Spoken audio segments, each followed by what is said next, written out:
Darshan ಧರ್ಮಪತ್ನಿ Vijayalakshmi birthday ಸಂಭ್ರಮದಲ್ಲಿದ್ದಾರೆ. ದಾಸ ಇಲ್ಲದೆ ಹುಟ್ಟುಹಬ್ಬದ ಸಡಗರ ಇಲ್ಲ. ಆದರೆ ವಿಜಯಲಕ್ಷ್ಮಿ ಬರ್ತ್ಡೇ ಅಂದ್ರೆ ಈಗ ತಟ್ಟಂತ ನೆನಪಾಗೋದು ಪವಿತ್ರ ಗೌಡ ಹಾಗೂ ವಿಜಯಲಕ್ಷ್ಮಿ ಸೋಷಿಯಲ್ ಮೀಡಿಯಾ ಜಗಳ. ಅಷ್ಟೇ ಅಲ್ಲ, ದರ್ಶನ್ ಈ ಹಿಂದೆ ತನ್ನ ಪತ್ನಿಯ ಅದ್ದೂರಿ ಹುಟ್ಟುಹಬ್ಬ ಆಚರಿಸಿದ್ದು ಈ ಜನ್ಮದಿನವೇ ದರ್ಶನರ ಈಗಿನ ಸ್ಥಿತಿಗೆ ಕಾರಣ ಆಯ್ತಾ? ಈ ಕುರಿತ ಎಕ್ಸ್ಕ್ಲೂಸಿವ್ ಸ್ಟೋರಿ ಇಲ್ಲಿದೆ ನೋಡಿ. ಈ ಜೋಡಿ ಹಕ್ಕಿಗಳ ಕಲರವದೊಳಗೆ ಇದೆ ಆಹ್ವಾನ. ಈ ಪ್ರೇಮ ಸ್ಪರ್ಶದಲ್ಲಿ ಮರೆಯಾಗುತ್ತಿದೆ ಈ ದಿಗ್ಮಾನ.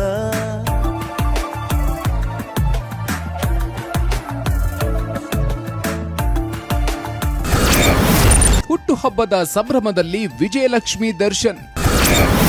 ದಾಸ ಜೊತೆಗಿಲ್ಲ, ಬರ್ತ್ಡೇ ದಿನ ಸಂಭ್ರಮವಿಲ್ಲ. ಎಸ್, ನವೆಂಬರ್ 11 ದರ್ಶನ್ ಪತ್ನಿ ವಿಜಯಲಕ್ಷ್ಮಿ ಹುಟ್ಟುಹಬ್ಬ. ಬರ್ತ್ಡೇ ಸಂಭ್ರಮಿಸಬೇಕು ಅಂದ್ರೆ ಪತಿ ಜೊತೆಗಿಲ್ಲ. ದರ್ಶನ್ ಮೇಲಿರುವ ಕೇಸ್ ಬೇರೆ ನಿರ್ಣಾಯಕ ಹಂತಕ್ಕೆ ಬಂದು ನಿಂತಿದೆ. ಇಂಥ ಟೈಮ್ನಲ್ಲಿ ಹೇಗೆ ತಾನೇ ಬರ್ತ್ಡೇನ ನೆಮ್ಮದಿಯಾಗಿ ಸೆಲೆಬ್ರೇಟ್ ಮಾಡೋದಿಕ್ಕೆ ಸಾಧ್ಯ? ಅಸಲಿಗೆ ಪ್ರತಿ ವರ್ಷ ದರ್ಶನ್ ಪತ್ನಿಯ ಬರ್ತ್ಡೇ ಗ್ರ್ಯಾಂಡ್ ಆಗಿ ಸೆಲೆಬ್ರೇಟ್ ಮಾಡ್ತಾ ಇದ್ರು. ಅದೆಷ್ಟು ಜಗಳ ಮುನಿಸು ಇದ್ರು, ಬರ್ತ್ಡೇ ದಿನ ಮಾತ್ರ ಅದು ಮರೆತು ಹೋಗ್ತಾ ಇತ್ತು. ಪತ್ನಿಗೆ ಒಂದು ಸೊಗಸಾದ ಗಿಫ್ಟ್, ಒಂದು ಟ್ರೀಟ್ ದಾಸನ ಕಡೆಯಿಂದ ಇದ್ದೇ ಇರ್ತಾ ಇತ್ತು. ಈ ಜೋಡಿ ಹಕ್ಕಿಗಳ ಕಲರವದೊಳಗೆ ಇದೆ ಆಹ್ವಾನ. ಈ ಪ್ರೇಮ ಸ್ಪರ್ಶದಲ್ಲಿ ಮರೆಯಾಗುತ್ತಿದೆ ಈ ದಿಗ್ಮಾನ.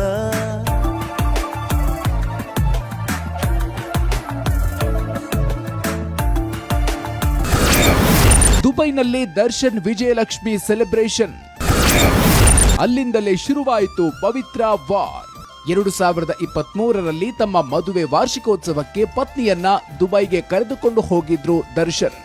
ಆಗಷ್ಟೇ ಕಾಟೇರ ಸಕ್ಸಸ್ ಸಂಭ್ರಮ ನಡುವೆ ಪತ್ನಿ ಜೊತೆಗೆ ಖುಷಿಯಾಗಿ ಹಾಡಿ ಕುಣಿತ ಆನಿವರ್ಸರಿ ಸೆಲೆಬ್ರೇಟ್ ಮಾಡಿದ್ರು.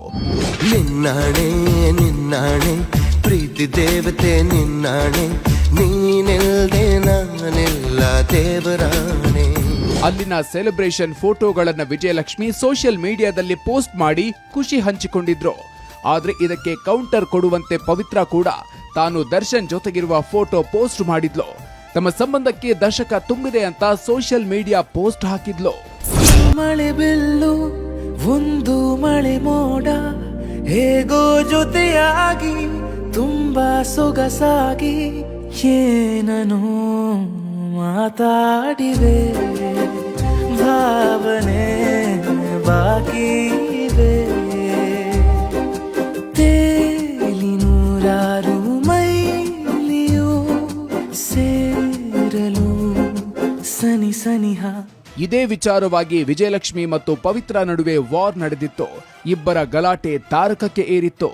ಇದರ ಬಗ್ಗೆ ಕಾಟೇರ ಸಕ್ಸಸ್ ಮೀಟ್ ನಲ್ಲಿ ಮಾತಾಡಿದ್ದ ದರ್ಶನ್, ಇವತ್ತು ಅವಳಿರ್ತಾಳೆ ನಾಳೆ ಇವಳಿರ್ತಾಳೆ ಅಂದು ಬಿಟ್ಟಿದ್ದು ಭಾರಿ ಸದ್ದು ಮಾಡಿತ್ತು.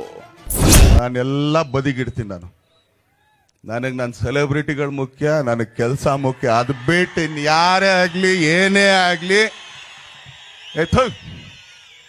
ಆ ಪದ ನಾನು ತುಂಬಾ ಇಷ್ಟ ಹಿಂಗಂತೀನಿ. ಏನಕ್ಕೆ ಅಂತಂದ್ರೆ ಅದಕ್ಕೆ ಯಾವುದಕ್ಕೂ ತಲೆ ಕೆಡ್ಸ್ಕೊಳ್ಳೋಷ್ಟು ಟೈಮು ಇಲ್ಲ, ನನ್ನ ಹತ್ರ ಪುರ್ಸೊತ್ತು ಇಲ್ಲ. ಯಾಕಂದ್ರೆ ಬೆಳಗ್ಗೆ ಎದ್ದ ತಕ್ಷಣ ನನ್ನ ಕೆಲಸ ಏನು, ನಾನೇನು ಕೆಲಸ ಮಾಡಬೇಕು, ಇದಷ್ಟೇ ನಾನು ಕನ್ಸು ಕಾಣೋದು. ಇವತ್ತು ಇವಳು ಇರ್ತಾಳ, ಇವಳು ನಾಳೆ ಅವಳು ಇರ್ತಾಳೆ, ಹೋಗ್ರೆ ನೀನು ಅಜ್ಜಿನ ಬಿಡೆ, ನಿಮ್ಗಳಿಗೆಲ್ಲ ತಲೆ ಕೆಡ್ಸ್ಕೊಂಡು ನಾನೇ ಕೂತ್ಕೊಳ್ಳಿ. ಈ ಎಲ್ಲಾ ಘಟನೆಗಳ ಬಳಿಕ ಪವಿತ್ರ ದರ್ಶನ್ ಮೇಲೆ ಮುನಿಸಿಕೊಂಡಿದ್ದಂತೆ ಈ ಟೈಮ್ನಲ್ಲೇ ರೇಣುಕಾ ಸ್ವಾಮಿ ಎಂಟ್ರಿ ಆಗ್ತಾನೆ.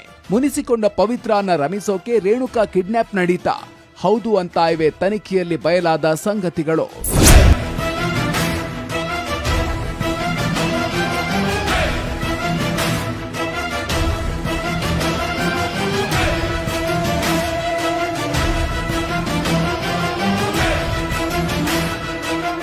ಅಸಲಿಗೆ ದರ್ಶನ್ ವಿಜಯಲಕ್ಷ್ಮಿ ಸಂಭ್ರಮವೇ ಇಂಥದ್ದೊಂದು ದುರಂತಕ್ಕೆ ಪರೋಕ್ಷವಾಗಿ ಮುನ್ನುಡಿ ಬರೆದಿದ್ದು ವಿಪರ್ಯಾಸ.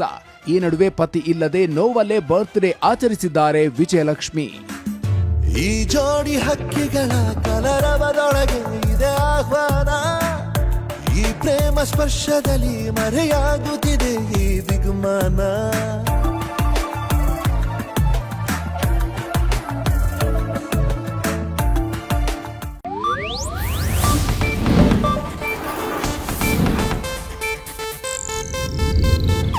ಇದು ಏಷ್ಯಾನೆಟ್ ನ್ಯೂಸ್ ನೆಟ್ವರ್ಕ್ ಪ್ರಸ್ತುತಿ.